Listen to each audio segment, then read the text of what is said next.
Hi, back to share another really simple recipe with you today. It's just one for a gluten-free lemon cake. It's an all-in-one method, so it's nice and easy to make. So I'll just go slowly through what I'm putting in there because it might be something that you'd like to bake along with me. Okay, so first up I've just got the tin prepared. If you've got a loose bottom tin, that's great. This isn't a loose bottom tin, so what I've done, I've just put a couple of these little strips of greaseproof across, because when I lift the cake out afterwards, it'll just make it nice and easy to do that, because I'm going to put some syrup over the top, so I don't want to turn the cake out upside down. So that's just a piece of paper and then a disc of paper at the bottom. Okay, so then into the bowl there I've got I've got 110 grams of caster sugar, so that's 4 ounces of caster sugar. Then to that, it's just say an all-in-one method. So to that then, I'm just gonna add, let me move this back a little bit so I can see. I'm never good at angling the camera. So to this then, I'm just gonna add 150 grams or 5 ounces of gluten-free self-raising flour, and I'm using the Asda gluten-free self-raising flour, which has got that tiny little bit of xanthan gum in, which is just enough for this cake, so I'm not going to be adding any more.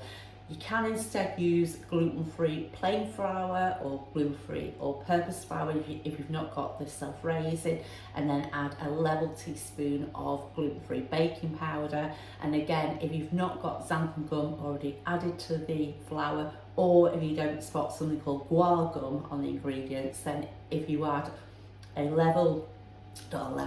quarter teaspoon of gluten-free xanthan gum to the flour.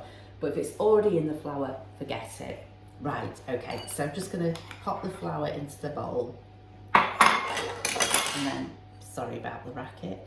And I'm sieving it today because I just think it just makes the cake that little bit lighter.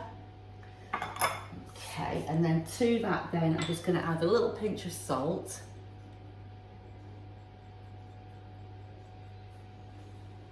I've added salt because I'm using unsalted butter.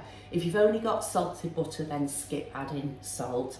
I weighed this butter out earlier and I've left it out to soften, which is really helpful with this. With the butter, I've just added 75 grams of butter, and that's 3 ounces of butter.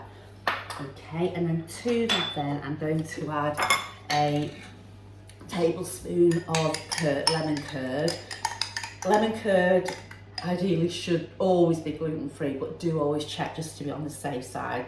This is my favourite brand of curd and jam. I absolutely love Bon Maman. There's not that much left there, so I'm just going to add a drop more there. Okay, so, right, okay, but that officially should be a tablespoon of lemon curd. Right, okay, and then to that then, I'm just going to add a tablespoon of milk. And then the grated zest of a lemon.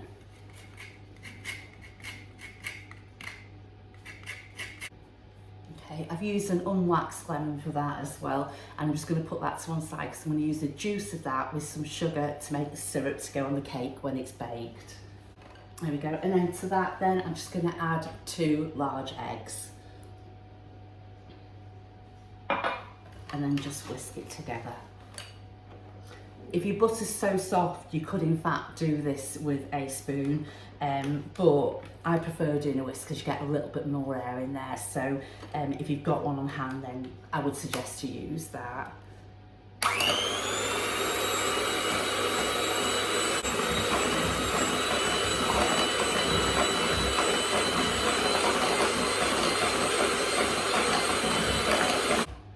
Just give it a little scrape down.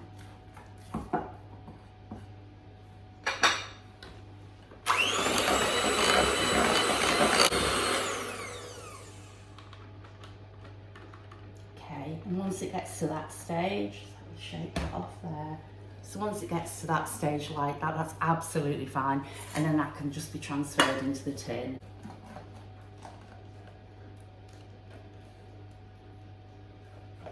It's an 8-inch tin I'm using, or 20 centimetres. The full recipe for this is on the blog, and I'll put a link below within the written description to take you over. But I just thought if I talk through, this being a simple recipe that I can sort of talk through as I'm doing it at the same time, I thought that might be helpful should you just want to give it a go, and really just to show how easy it is as well. There we go. And that's it, it's as simple as that. So I'm going to pop this in the oven now and bake it for 25 to 30 minutes until it's golden brown, and when I press it in the middle it's bouncy. As an additional check, you can always pop a skewer in and make sure that that comes out clean once you're happy with how it looks, but I'll show you what it looks like when it's baked. So whilst the cake's baking, I like to get the syrup ready for the top of the cake because that gets poured over as soon as the cake comes out of the oven. So I'm just going to use the lemon juice from the lemon that I used, the zest that went into the cake. And then just add that to 3 dessert spoons of caster sugar, and then just stir that in.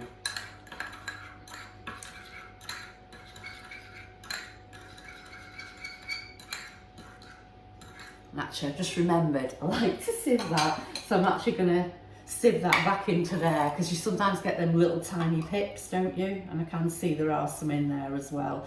So I'm just sieving that through a really fine sieve, and then I'm just going to pour that into a jug, because that can get trickled then over the cake when it comes out of the oven. Get a little spoon there. Every last drop. So it is more of a syrup more than a drizzle. You know, when you sometimes get a drizzle on a lemon cake and it goes all sugary. This one's more of a syrup, and it's a little bit more tart, but in a really good way. Just pour that in there, ready. And then that's just good to go for when the cake comes out of the oven. There we go, so I've baked that now for 30 minutes. That bit of paper flapped over it, so it's got a little stripe on it, but I'm sure it will taste absolutely fine. So I checked it after 25 minutes and it did need just that little bit longer. So I'm just going to put over the lemon syrup that I prepared before. You can pour it and see which one's better, to be honest. I didn't use this last time, so I'm just going to see if trickling it over works.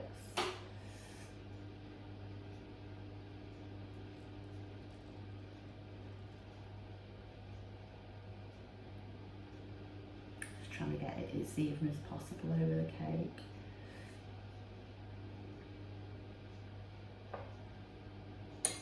Trickling it over does work. Put it over that stripe.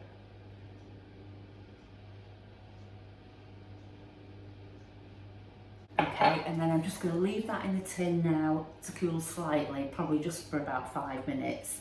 And then I'll lift it out, obviously just with the handles that are left rather than the one that I've had to rip off. But I'll just show you how easy, hopefully, it is to lift out.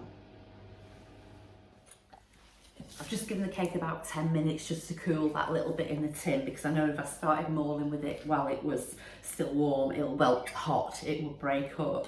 So I'm just going to just slightly go around the edge of the tin. It is a non-stick and I did butter it, and you saw sort of how it was lined. And then all being well, this should just lift out like that. And then I'm just going to pop that on the cooling rack to cool completely. It does look a little bit well done on the camera, but it's not as well done in real life, if that makes sense. The syrup does make it go that little bit darker as well. Okay, so that is just a simple gluten-free lemon cake, nice and easy to put together. Perfect, just sliced and enjoyed with a cuppa, but it's also really nice with gluten-free custard, and you could also have it with some mixed berries and maybe an extra spoonful of lemon curd as well. So yeah, so that's it. So thanks as always for watching all the videos that I share, and I look forward to being back again with you really soon. Bye for now.